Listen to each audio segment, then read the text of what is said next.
أعوذ بالله من الشيطان الرجيم. بسم الله الرحمن الرحيم. يقول السفهاء من الناس ما ولاهم عن قبلتهم التي كانوا عليها قل لله المشرق والمغرب يهدي من يشاء إلى صراط مستقيم.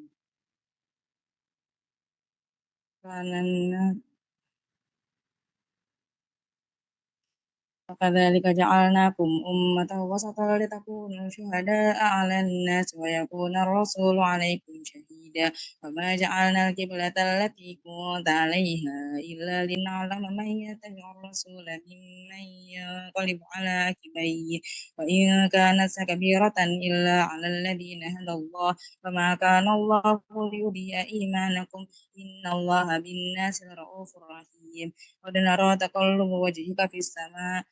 ولينك قبلة ترضاها فول وجهك شطر المسجد الحرام وحيث ما كنتم فولوا وجوهكم شطرا فإن الذين أوتوا الكتاب ليعلمون أنه الحق من ربهم وما الله بغافل عما يعملون ولئن أتيت الذين أوتوا الكتاب بكل آية ما تبعوا قبلتك وما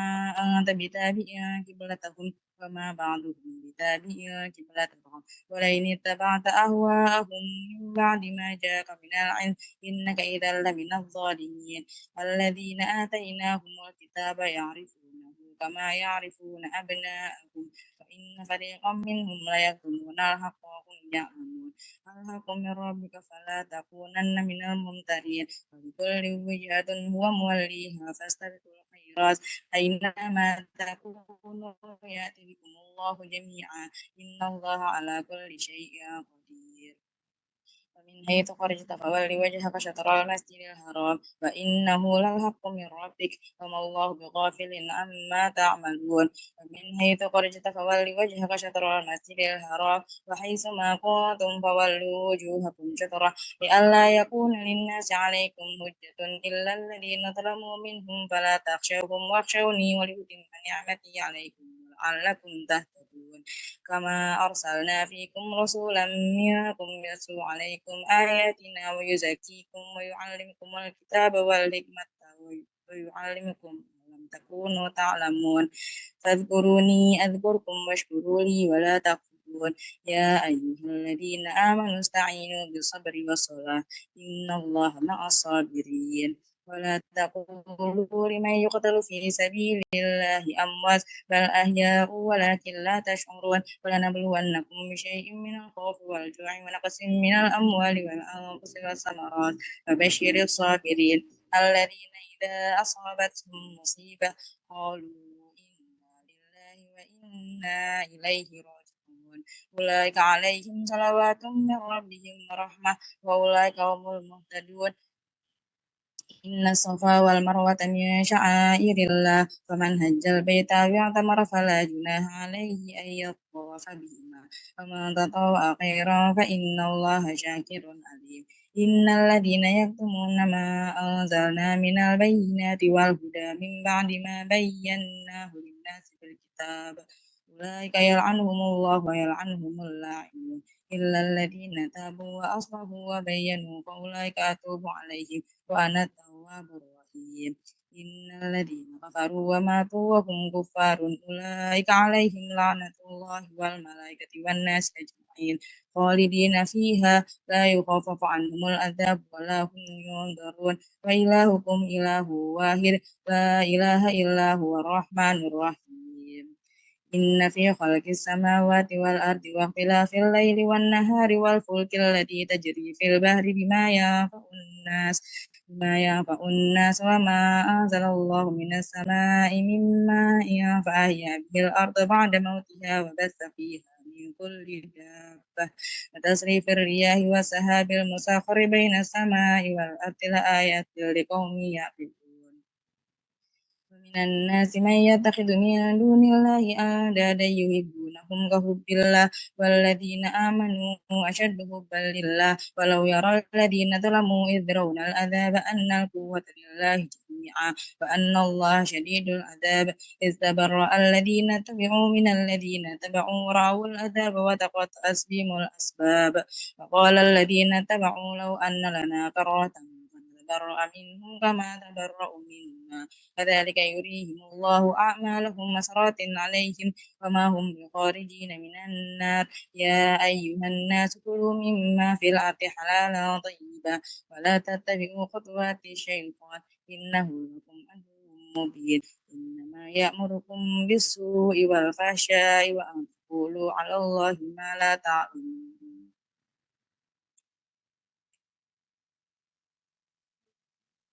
وإذا قيل لهم اتبعوا ما أنزل الله قالوا بل نتبع ما ألفينا عليه آباءنا أولو كان آباؤهم لا يأكلون شيئا ولا يهتدون ومثل الذين ينفقون أموالهم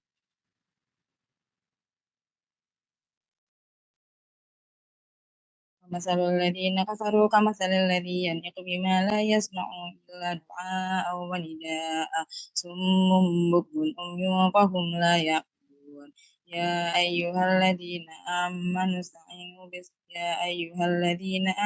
كلوا من طيبات ما رزقناكم من قبل أن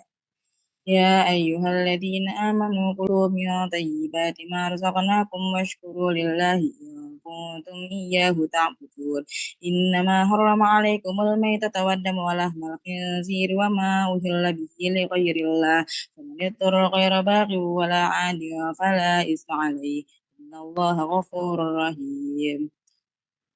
وقاتلوا في إن الذين يكتمون ما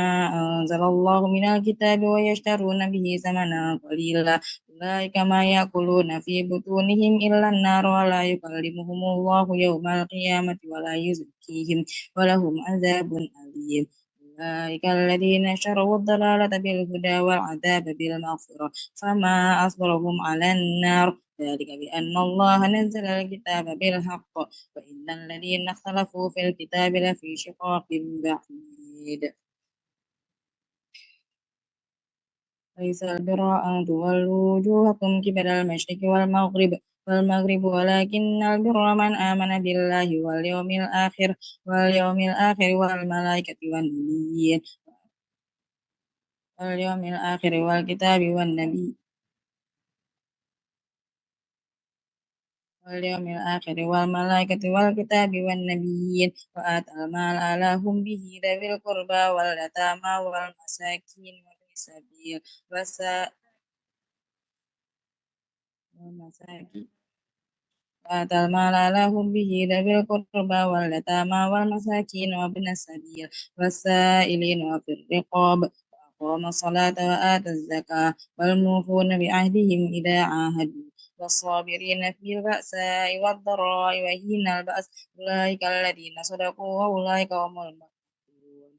يا أيها الذين آمنوا كلوا من طيب يا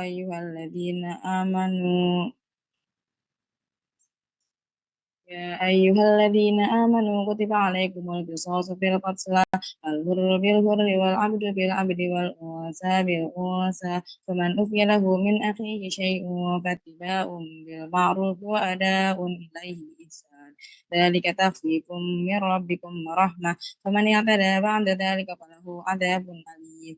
ولكم في القصاص حياة يا أولي الألباب لعلكم تتقون كتب عليكم إذا حضر أحدكم الموت إن ترك خيرا الوصية للوالدين والأقربين بالمعروف حقا على المتقين ومن بدله بعد ما سمعه فإنما إثمه على الذين يبدلونه إن الله سميع عليم فمن خاف من موص جنفا أو إثما فأصلح بينهم فلا إثم عليه إن الله غفور رحيم يا أيها الذين آمنوا كتب عليكم الصيام كما كتب على الذين من قبلكم لعلكم تتقون أياما معدودات فمن كان منكم مريضا أو على سفر فعدة من أيام أخر وعلى الذين يطيقونه فدية طعام مسكين ومن تطوع خيرا فهو خير له وأن تصوموا خير لكم إن كنتم تعلمون شهر رمضان الذي أنزل فيه القرآن هدى للناس وبينات من الهدى والفرقان فمن شهد منكم الشهر فليصم ومن كان مريضا أو على سفر فعدة من أيام أخر يريد الله بكم اليسر ولا يريد بكم العسر ولتكملوا العدة ولتكبروا الله على ما هداكم ولعلكم تشكرون وإذا سألك عبادي أني فإني قريب أجيب دعوة الداعي إذا دعان فليستجيبوا لي وليؤمنوا بي لعلهم يرشدون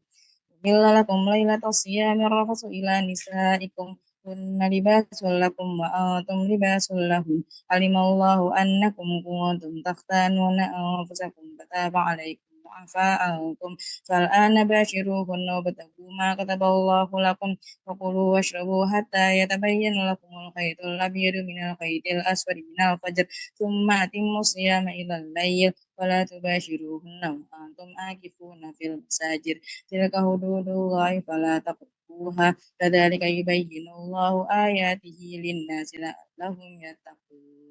ولا تأكلوا أموالكم بينكم بالباطل وتدلوا بها إلى الحكام لتأكلوا فريقا من أموال الناس بالإثم وأنتم تعلمون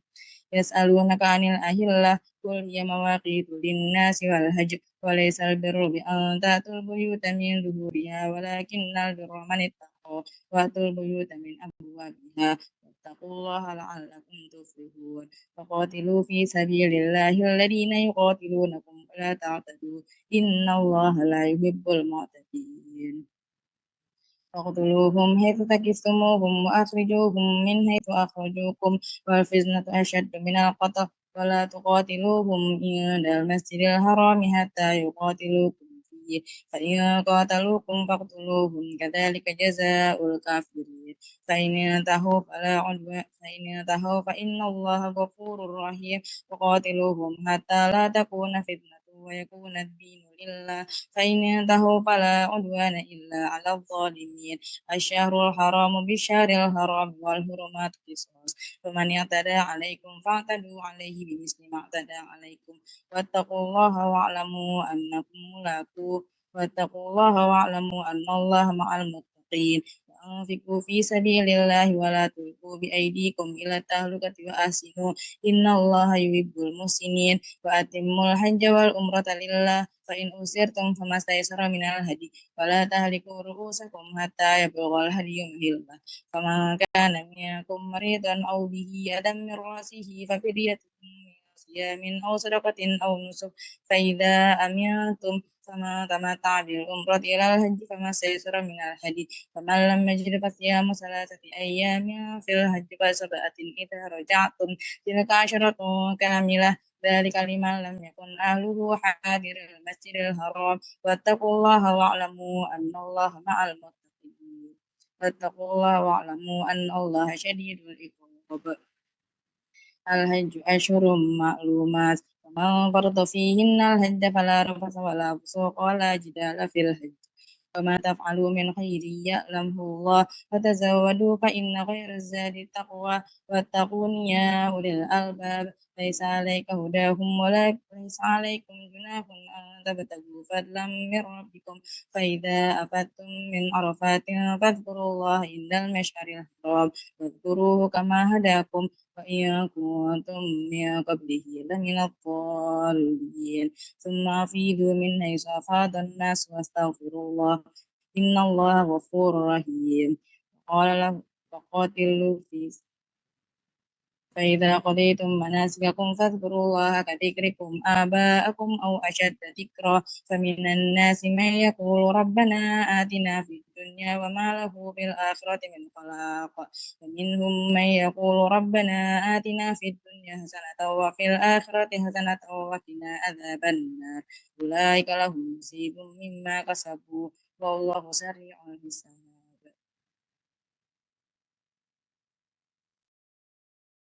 واذكروا الله في أيام معدودات فمن تعجل في يومين فلا إثم عليه ومن تأخر فلا إثم عليه لمن اتقى واتقوا الله واعلموا أنكم إليه تشرون ومن الناس من يعجبه قوله في الحياة الدنيا ويشهد الله على ما في قلبه وهو على كل حساب وإذا تولى سعى في الأرض ليفسد فيها ويهلك الحرث والنسل والله لا يحب الفساد وإذا قيل له اتق الله أخذته العزة بالإثم فحسبه جهنم ولبئس المهاد فمن الناس من يشري نفسه ابتغاء مرضات الله والله رؤوف بالعباد يا أيها الذين آمنوا ادخلوا في السلم كافة ولا تتبعوا خطوات الشيطان إنه لكم عدو مبين إنما يأمر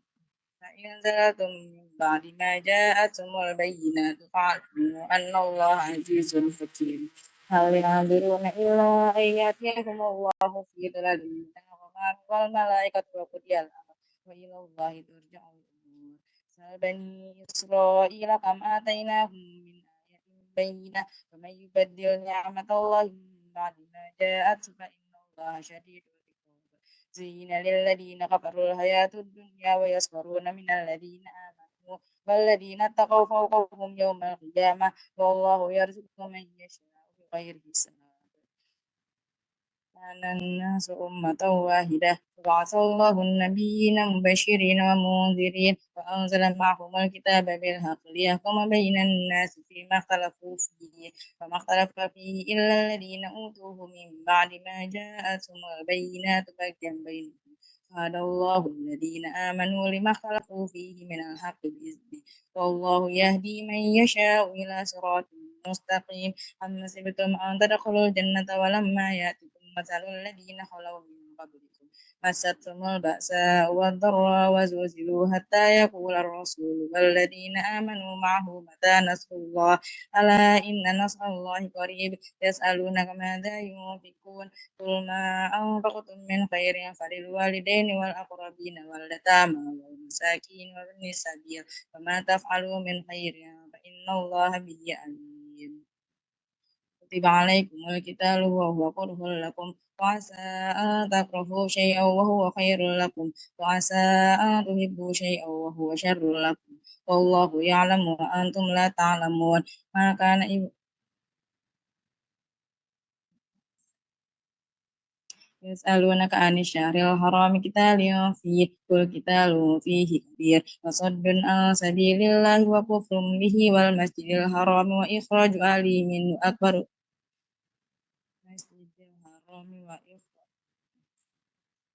وصد عن سبيل الله وكفر به والمسجد الحرام وإخراج أهله منه أكبر عند الله والفتنة أكبر من القتل ولا يزالون يقاتلونكم حتى يردوكم عن دينكم إن استطاعوا ومن يرتد منكم عن دينه فيمت وهو كافر فأولئك حبطت أعمالهم في الدنيا والآخرة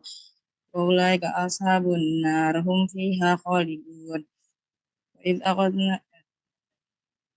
إن الذين آمنوا والذين هاجروا وجاهدوا في سبيل الله أولئك يرجون رحمة الله والله غفور رحيم يسألونك عن الخمر والميسر قل فيهما اسم كبير ومنافع للناس واسمهما أكبر من نفعهما ويسألونك ماذا ينفقون قل العفو ذلك يبين الله لكم الآيات لعلكم تتفكرون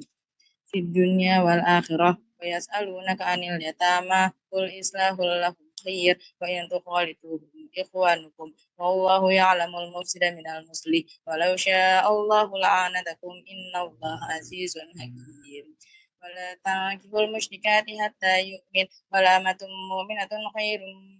مشركة ولو أعجبتكم ولا تنكحوا المشركين حتى يؤمنوا ولعبد مؤمن خير من مشرك ولو أعجبكم أولئك يدعون إلى النار والله يدعو إلى الجنة والمغفرة بإذنه ويبين آياته للناس لعلهم يتذكرون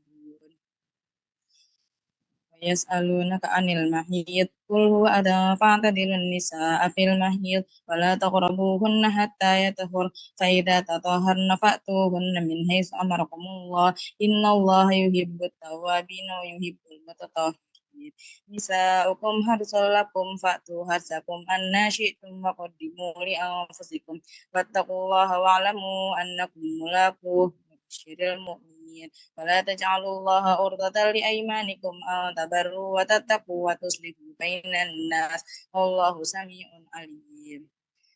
لا يؤاخذكم الله باللغو في أيمانكم ولكن يؤاخذكم بما كسبت قلوبكم والله غفور رحيم والله غفور حليم للذين يؤلون من نسائهم تربص 4 أشهر فإن فاءوا فإن الله غفور رحيم وإن عزموا الطلاق فإن الله سميع عليم والمطلقات يتربصن بأنفسهن 4 أشهر وعشرا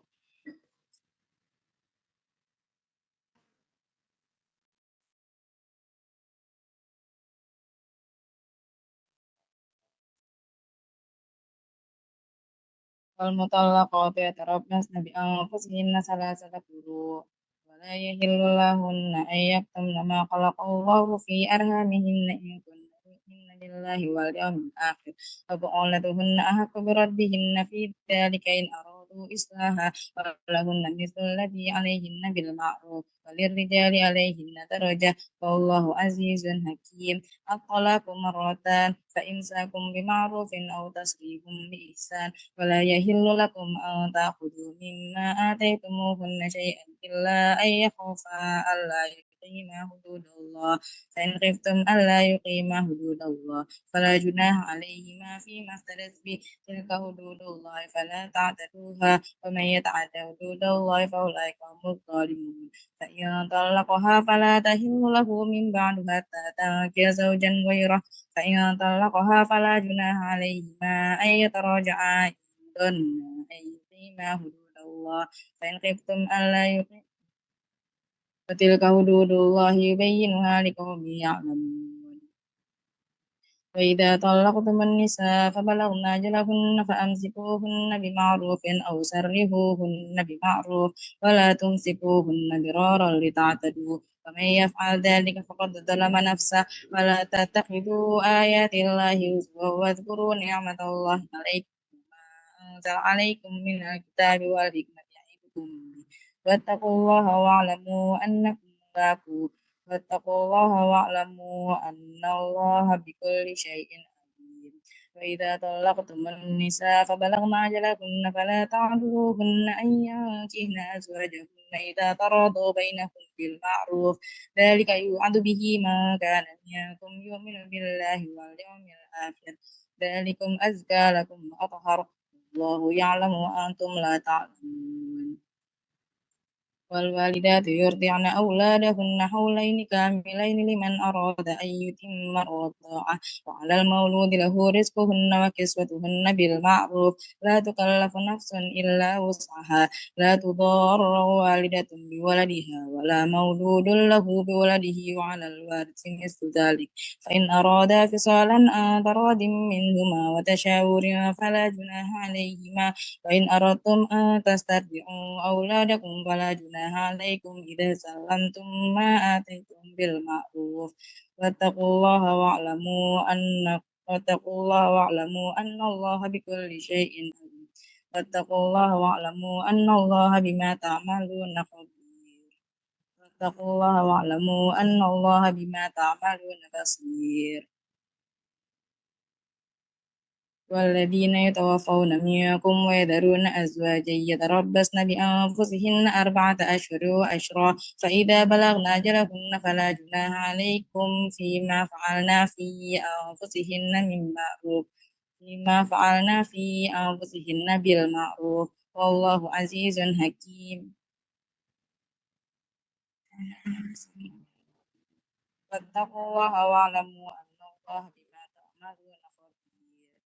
ولا جناح عليكم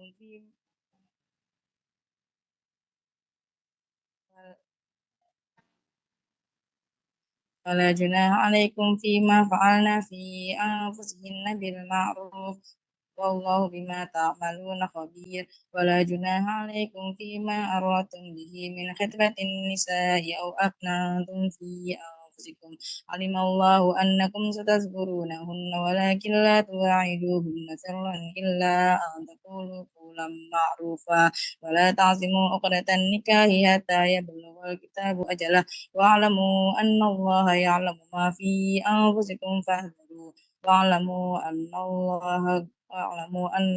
غني حليم واعلموا أن الله غفور حليم لا جناح عليكم فيما لا جناح عليكم إذا طلقتم النساء ما لم تمسوهن أو تفرضوا لهن فريضة فمتعوهن على الموسع قدره وعلى المقتر قدره متاعا بالمعروف حقا على المحسنين فإن طلقتموهن من قبل أن تمسوهن وقد فرضتم لهن فريضة فنصف ما فرضتم إلا أن يعفون أو يعفو الذي بيده عقدة النكاح وأن تعفوا أقرب للتقوى ولا تنسوا الفضل بينكم إن الله بما تعملون بصير حافظوا على الصلوات والصلاة الوسطى وقوموا لله قانتين فإن خفتم فرجالا أو ركبانا فإذا أمنتم فاذكروا الله كما علمكم ما لم تكونوا تعلمون والذين يتوفون منكم ويذرون أزواجا يتربصن والذين يتوفون منكم ويذرون أزواجا وصية لأزواجهم متاعا إلى الحول غير إخراج فإن خرجن فلا جناح عليكم فيما فعلنا في أنفسهن من معروف والله عزيز حكيم وللمطلقات متاع بالمعروف حقا على المتقين كذلك يبين الله لكم آياته لعلكم تعقلون ألم تر إلى الذين أوتوا نصيبا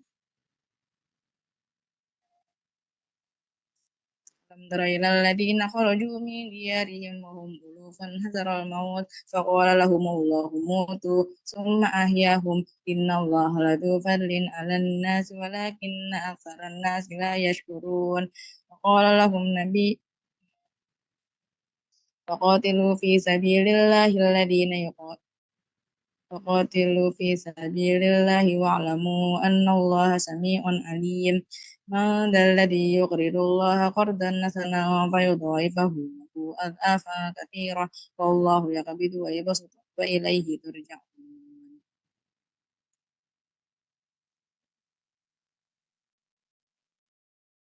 ألم تر إلى الملأ من بني إسرائيل من بعد موسى إذ قالوا لنبي لهم ابعث لنا ملكا نقاتل في سبيل الله قال هل عسيتم إن كتب عليكم القتال ألا تقاتلوا قالوا وما لنا ألا نقاتل في سبيل الله وقد أخرجنا من ديارنا وأبنائنا فلما كتب عليهم القتال تولوا إلا قليلا منهم والله عليم بالظالمين وقال لهم نبيهم إن الله قد بعث لكم طالوت ملكا قالوا أنى يكون له الملك علينا ونحن أحق بالملك منه ولم يؤت سعة من المال قال إن الله اصطفاه عليكم وزاده بسطة في العلم والجسم والله يؤتي ملكه من يشاء والله ذو فضل عظيم والله واسع عليم وقال لهم نبيهم إن آية ملكه أن يأتيهم التابوت فيه سكينة من ربكم وبقية مما ترك آل موسى وآل هارون تحمله الملائكة إن في ذلك لآية لكم إن كنتم مؤمنين مصدقا لما بين يديه لما فصل طالوت بالجنود قال إن الله مبتليكم بنهر فما شرب منه فليس مني ومن لم يطعمه فإنه مني إلا من اغترف غرفة بيده فشربوا منه إلا قليلا منهم فلما جاوزه هو والذين آمنوا معه قالوا لا طاقة لنا يوم بجالوت وجنوده قال الذين يظنون أنهم ملاقو الله كم من فئة قليلة غلبت فئة كثيرة بإذن الله والله مع الصابرين فإذا قضيتم فلما برزوا لجالوت وجنوده فلما برزوا لجالوت وجنوده قال الذي قالوا ربنا أفرغ علينا صبرا وثبت أقدامنا وانصرنا على القوم الكافرين فهزموهم بإذن الله وقتل داود جالوت وآتاه فهزموهم بإذن الله وقتل داود جالوت وآتاه الله الملك والحكمة وعلمه مما يشاء ولولا دفع الله الناس بعضهم ببعض لفسدت الأرض ولكن الله ذو فضل على العالمين تلك آيات الله نتلوها عليك بالحق وإنك لمن المرسلين صدق الله العظيم